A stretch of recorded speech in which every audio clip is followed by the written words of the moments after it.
Season 4 episode 13 start होता है और हमें वॉल्टर गस की गाड़ी से उस बॉम्ब को निकालते हुए दिखता है।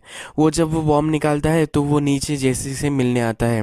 उसके बैग में ही बॉम्ब होता है तो जेसी उसे बोलता है कि क्या तुम हॉस्पिटल में बॉम्ब लेकर आए हो। फिर वॉल्टर उसे बोलता है कि गस को पता था कि हम कुछ प्लान कर रहे हैं, क्या तुमने उसे कुछ बोला, उससे तुमने क्या बात की, यह सब वॉल्टर उसे पूछ रहा होता है। फिर जेसी को कुछ भी नहीं पता होता तो वॉल्टर उसे बोलता है कि क्या दूसरा कोई प्लेस है जहाँ वो आ सकता है, वो रेगुलरली जाता है, तुम्हें कुछ भी पता हो तो तुम मुझे बता दो। फिर वहाँ डिटेक्टिव आ जाते हैं। वो जेसी से कुछ सवाल पूछना चाहते हैं। जेसी ने राइसिन के बारे में एंड्रिया को बताया हुआ होता है तो इसलिए अब ये एक इशू हो चुका होता है। राइसिन जो पॉइजन है वो किसी को भी नहीं मिलता और इसलिए अब पुलिस उससे बात करना चाहती है। वो उसे लेकर जाते हैं। फिर वो एजेंट उनके रूम में जाकर उससे बात कर रहे होते हैं। वो बोलते हैं ये तुम्हें कैसे पता चला कि वो पॉइजन होगा। जैसे बोलता है मेरी इंस्टिंक्ट थी इसलिए मुझे पता चला। तो एजेंट उससे पूछते हैं कि इतना स्पेसिफिक, तुम्हें पॉइजन का नाम भी पता था। जब तुमने डॉक्टर को बोला तो डॉक्टर को लगा कि ये पॉसिबल हो सकता है तो उससे ट्रीटमेंट डॉक्टर ने स्टार्ट कर दी और रिजल्ट भी आना शुरू हो गया। तो क्या ये कोइंसिडेंस था? तुम अब जाने के लिए फ्री हो, पर अगर टेस्ट में आ गया कि जो पॉइजन तुमने बोला था वही पॉइजन ब्रॉक को हुआ है तो तुम बहुत ही ट्रबल में हो सकते हो। नेक्स्ट सीन में हमें दिखाया गया है कि वॉल्टर सॉल के यहाँ आ जाता है। सॉल के यहाँ आने के बाद उसकी जो सेक्रेटरी होती है वही वहाँ होती है। दरवाज़ा वो खोल नहीं रही होती तो इसलिए वॉल्टर दरवाज़ा तोड़ देता है। वो सेक्रेटरी उस पर चिल्लाती है। फिर वो उस सेक्रेटरी से पूछता है कि सॉल कहाँ है।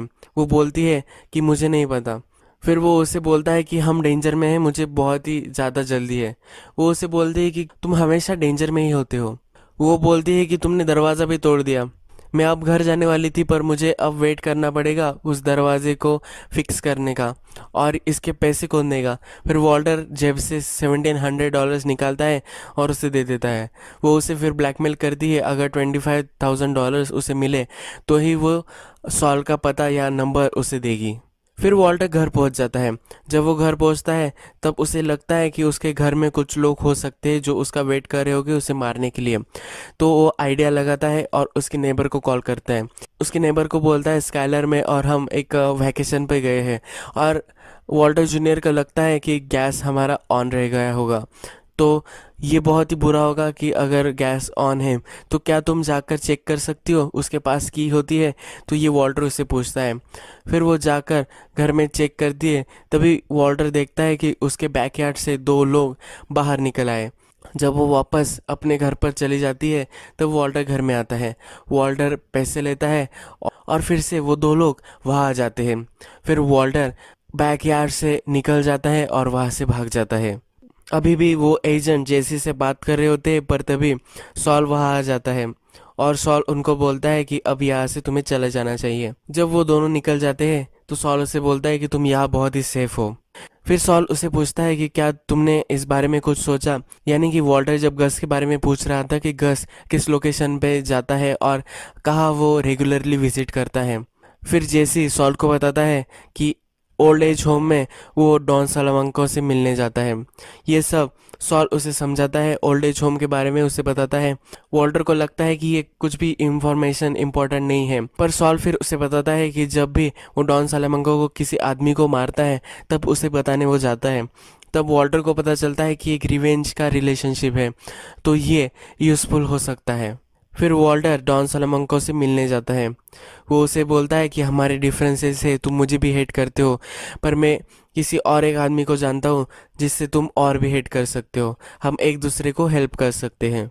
फिर हमें दिखाया गया है डॉन सालामांका उसकी जो केयरटेकर होती है उसे बुलाते हैं। उसके पास एक बोर्ड होता है, उस बोर्ड पर सब अल्फ़ाबेट्स होते हैं। अगर डॉन सालामांका को कुछ चाहिए होता है तो वो रिंग्स बजाते हैं उस अल्फ़ाबेट से और वो लिखती जाती है और उसे पता चलता है कि डॉन सालामांका को क्या चाहिए है। फिर डॉन सालामांका उसे बताते हैं DEA, यानी कि अब वो DEA से बात करना चाहते हैं। स्काइलर और वॉल्टर जूनियर मरी के पास ही होते हैं और मरी वॉल्टर को बोल रही होती है कि तुम्हें यहाँ आ जाना चाहिए, पर वॉल्टर सुन नहीं रहा होता तो वो उससे गुस्से से बोलती है तुम वही रहो कार फ्रेशनर बेचते हुए। वो स्काइलर से भी सपोर्ट के लिए पूछती है, पर स्काइलर बोलती है वो यहाँ जब आएगा, वो आना चाहेगा तब वो आ सकता है। हैंक अभी भी लॉन्ड्री के जो फोटोज उसके पार्टनर ने निकाले होते हैं वो देख रहा होता है। जब उसका पार्टनर उसे देखने के लिए घर पर आता है, वो उसे बोलता है कि अभी भी वो तुम लॉन्ड्री पर ही अटके हो। तो वो उसे बताता है कि ये जो लॉन्ड्री है इसमें हमने दो बड़े बड़े यूनिट्स देखे, इसमें से जो एक यूनिट है वही लगेगा इस साइज़ की लॉन्ड्री चलाने के लिए। अगर वो कुछ हाइड कर रहे होगे तो इस दूसरे मशीन में ही कुछ होगा। तो फिर उसका पार्टनर उसे बोलता है कि ये तुम्हें कैसे पता चला। तो हैंक ने ये ऑनलाइन जाकर इलेक्ट्रिशियन से पूछा होता है। फिर उसका पार्टनर उसे बोलता है कि तुम्हें तुमसे मिलने के लिए डॉन सालामांका आए हैं। डॉन सालामांका से हमने पूछताछ करने की 4 घंटे कोशिश की, पर अभी भी वो तुमसे ही बात करना चाहते हैं। मरी उसे बोलती है कि तुम अभी नहीं जा सकते, ये कुछ प्लान हो सकता है। पर फिर हमें नेक्स्ट सीन में डायरेक्टली डॉन सालामांका के पास हैंग दिखाया गया है। वो एक रूम में होते हैं, बहुत सारे एजेंट्स भी हुआ होते हैं और पूछताछ कर रहे होते हैं। डॉन सालामांका फिर उसके केयर टेकर लेडी के साथ होते हैं और वो डिक्टेट कर रहे होते हैं अल्फ़ाबेट से। वो डिक्टेट करते हैं कि सक माए, और हमें पता ही है आगे क्या हो सकता है। वो उनको कुछ भी बता नहीं रहे होते। नेक्स्ट वर्ड भी वो बोलते हैं, फिर भी वो फक यू ही बोलते हैं और ये कुछ भी हेल्पफुल नहीं होता। फिर वो उस बिल्डिंग से निकलते हुए दिखते हैं। जब वो बिल्डिंग से निकलते हुए होते हैं तभी गस के जो आदमी होता है वो उसे देख लेता है। वो गस को कॉल करता है। फिर डॉन सालामन को फिर से ओल्ड एज होम में आ जाते हैं और उनकी केयरटेकर लेडी जो होती है वो उनकर बहुत ही गुस्सा होती है। जब डॉन सालामंगा अकेले होते हैं तो वॉल्टर वहाँ से निकलता है। वॉल्टर फिर उनसे पूछता है कि क्या तुम्हें कुछ सेकंड थॉट्स है। नेक्स्ट सीन में हमें गर्ल्स का आदमी हॉस्पिटल में आता हुआ दिखता है। वो हॉस्पिटल में आकर डॉन सालामंगा के रूम में आता है और वो चेक करता है कि कुछ वायर है या कुछ रिकॉर्डिंग डिवाइस है, कैमरेज है, यानी कि उसे लग रहा होता है कि डीए ने कुछ प्लान किया होगा। उसके बाद वो गस को कॉल करता है और गस को बोलता है कि यह सब क्लियर है। जेसी जब इन्वेस्टिगेशन खत्म होने के बाद बिल्डिंग से बाहर निकलता है तब उसे गस उठवा लेता है। गस को जब उसका आदमी कॉल करता है और बताता है कि यहाँ सब ठीक है, यहाँ कुछ भी सर्विलेंस वगैरह नहीं लग रहा, तब गस उसे बोलता है कि मैं वहाँ आना चाहता हूँ। गस का आदमी उसे बोलता है कि ये ठीक होगा कि अगर मैं खुद ही इससे निपटा लूँ, पर गस को पर्सनली डॉन सालामंको को मारना होता है। जब गस वहाँ पहुँचता है और डॉन सालामंको से बोलता है कि क्या रेपुटेशन तुम जाने के बाद छोड़ के जा रहे हो, एक रैट, यानी कि तुमने डीए को सब बता दिया। किस तरह का आदमी डीए से बात करता है। वो फिर एक सिरिंज लेता है और डॉन सोलोमंको को मार देने वाला होता है। तभी डॉन सोलोमंका अपनी घंटी बजाते हैं और वो घंटी एक बॉम्ब से कनेक्टेड होती है। वो बॉम्ब उनके व्हीलचेयर से कनेक्टेड होता है और फिर वो बॉम्ब फट जाता है। नेक्स्ट सीन में हमें गस उस रूम से बाहर आते हुए दिखता है। हमें एक ही एंगल से वो दिखता है, पर नेक्स्ट एंगल पर जब कैमरा जाता है तो उसकी राइट साइड पूरी जली हुई होती है। फिर वॉल्टर कार पार्किंग में बैठा हुआ होता है। वो वेट कर रहा होता है कि गस मर चुका है इस न्यूज़ का। फिर उसे रेडियो पर एक न्यूज़ मिल जाती है। जैसे लैब में जाकर कुक कर रहा होता है और उस पर एक आदमी नज़र रख रहा होता है। फिर उस आदमी को कुछ आवाज़ आती है। फिर वो ऊपर जाने लगता है। जैसे को वो हैंडकफ कर देता है और ऊपर जाता है, पर वहाँ वॉल्टर आया हुआ होता है। वॉल्टर फिर जो ऊपर होता है उस आदमी को भी मार देता है और जो जेसी पर नज़र रख रहा होता है उस आदमी को भी मार देता है। वॉल्टर जेसी को बोलता है अब हमें कुछ काम करना है। फिर वो दोनों पूरे लैब को जला देते हैं और वहाँ से निकल जाते हैं। नेक्स्ट सीन में वॉल्टर और जेसी हॉस्पिटल के पार्किंग में होते हैं। जेसी उसे बोलता है कि अब ब्रॉक ठीक है, वो राइसिन पॉइजनिंग नहीं था, तो वो एक लिली ऑफ द वैली, ये एक फ्रूट होता है, उसे वो उसने खा लिया था।